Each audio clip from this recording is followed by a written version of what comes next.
नांदेड़ वाघाला महानगर पालिका चुनाव में शिवसेना सिंधे गुट के भीतर पैदा हुई फूट चुनाव के बाद भी बढ़ती नजर आ रही है। नांदेड़ उत्तर विधानसभा क्षेत्र से शिवसेना के 3 और दक्षिण क्षेत्र से 1 कुल 4 नगर सेवक निर्वाचित हुए। इन चारों को साथ लेकर गुट बनाने के बजाय नांदेड़ उत्तर के विधायक बालाजी कल्याणकर द्वारा पार्टी पदाधिकारियों और जनप्रतिनिधियों को विश्वास में लिए बिना भारतीय जनता पार्टी को समर्थन देने का आरोप शिवसेना सिंधे गुट के दक्षिण जिला प्रमुख विनय पाटील गिरडे ने लगाया। सध्या परिस्थितीला नांदेड जिल्हा शिवसेनेमध्ये धुफळी अशी काही मोठी झालेली नाही, परंतु परवा जी माननीय आमदार कल्याणकर साहेबांनी जी बिनशर्त पाठिंबा भाजपाला महापालिकेमध्ये दिला, त्याच्यामुळं जे काही पराभूत उमेदवार होते किंवा इतरही पदाधिकारी होते, की त्यांना अचानक असं म्हणजे हे झालं, की असं कसं शक्य आहे? कारण आमचं असं कल्याणकर साहेबांना म्हणणं होतं, की आपला स्वतःचा एक स्वतंत्र गट निर्माण केला पाहिजे. तो जो गट निर्माण केला आपण, तर आपला एक कॉप मेंबर म्हणजे आमचे 5 आणि राष्ट्रवादीचे 2 असा आमचा गट बनवला असता, तर आपला एक कॉप मेंबर त्या महापालिकेमध्ये गेला असता. शिवसेनेचा एक नगरसेवक वाढला असता. त्यानंतर स्टँडिंग जी महत्त्वाची महापालिकेची कमिटी आहे, जी की पूर्ण आर्थिक निर्णय त्या कमिटीमध्ये होता. त्याच्यामध्ये सुद्धा 5 वर्ष आपला एखादा सदस्य त्या ठिकाणी राहिला असता आणि आमची त्यांना विनंती केली आम्ही, की बा तुम्ही अशा पद्धतीनं गट बनवा. परंतु त्यांनी कुठल्याही पदाधिकाऱ्याला, कुठल्याही पराभूत उमेदवाराला, कोणालाही विश्वासात न घेता परवाच्या दिवशी अचानकपणे जाहीर बिनशर्त पाठिंबा दिला, ज्याचा की पक्षाला कुठलाही फायदा होणार नाहीये. कुठलाही कॉप मेंबर शिवसेनेचा आता महापालिकेत जाणं शक्य नाहीये आणि स्टँडिंग कमिटीमध्ये तो तो जाणंही आता शक्य नाही. 3 आमदारांसह पाठिंबा असल्याचं त्यांनी सांगितलं होतं. एकनाथभाई शिंदेंनी तसा फोनवर बोलल्या जात होतं.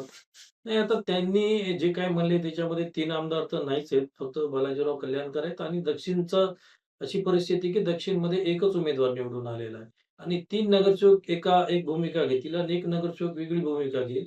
असं करणं म्हणजे त्या त्या नगरसेवकाला सुद्धा अवघड जावं लागलं. त्याच्यामुळे बोंडारकरांना माननीय आमदार बोंडारकरांना सुद्धा त्यांनी हे केल्यानंतर त्यांनी बघा म्हणले तुमच्या हिशोबाने तुम्हाला काय योग्य वाटते ते. परंतु ते सुद्धा त्या प्रेस कॉन्फरन्सला गेले नव्हते. कारण त्यांचं सुद्धा म्हणणं तेच होतं, की माझे जे पराभूत उमेदवार आहेत, त्यांना माझ्याबद्दल म्हणजे नाराजी होऊ नये, की बा तुम्ही असं काय केलं? मग ते त्या प्रेस कॉन्फरन्सला गेले नव्हते आणि दुसरं कोणी नाही, फक्त बालाजीराव कल्याणकर हे स्वतः त्या प्रेस कॉन्फरन्सला उपस्थित होते. शिवसेनेच्या तिन्ही आमदारांना विश्वासात न घेता बालाजी कल्याणकर स्वतः एखादी शिवसेना चालवत आहेत असं म्हणणं आहे का तुमचं?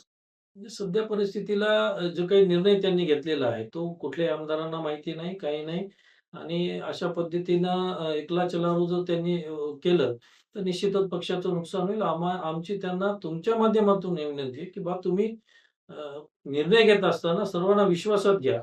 सर्व पदाधिकारी, सर्व पराभूत तुमचे काही जे काही उमेदवार आहेत, ते त्या वॉर्डातले प्रमुख एक कार्यकर्ते आहेत आणि त्याच्यामुळं पक्षाला उद्याच्या होणाऱ्या निवडणुकांमध्ये आता येणारी एका 15-20 दिवसामध्ये जिल्हा परिषद निवडणूक आहे.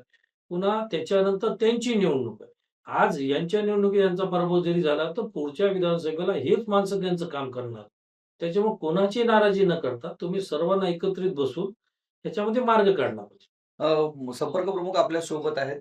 तसा अहवाल तुम्ही एकनाथ शिंदे आणि खासदार श्रीकांत शिंदेकडे सादर करणार आहात का? निश्चितच आम्ही आमचे नेते, शिवसेनेचे मुख्य नेते आदरणीय उपमुख्यमंत्री आदरणीय एकनाथभाई शिंदे साहेब, सन्माननीय खासदार डॉक्टर श्रीकांत शिंदे साहेब यांना आम्ही मुंबई या ठिकाणी जाऊन भेटणार आहेत आणि नांदेडची जी काही पक्षाची परिस्थिती आहे सध्या पक्षामध्ये नांदेड जिल्ह्यामध्ये काय चालू आहे, आम्ही त्यांना या सर्व गोष्टी बाबी त्यांच्यापुढे ठेवणार आहे आणि त्यांच्याच माध्यमातून याच्यातून काहीतरी मार्ग निघाला पाहिजे, असं मी त्यांना विनंती करतो.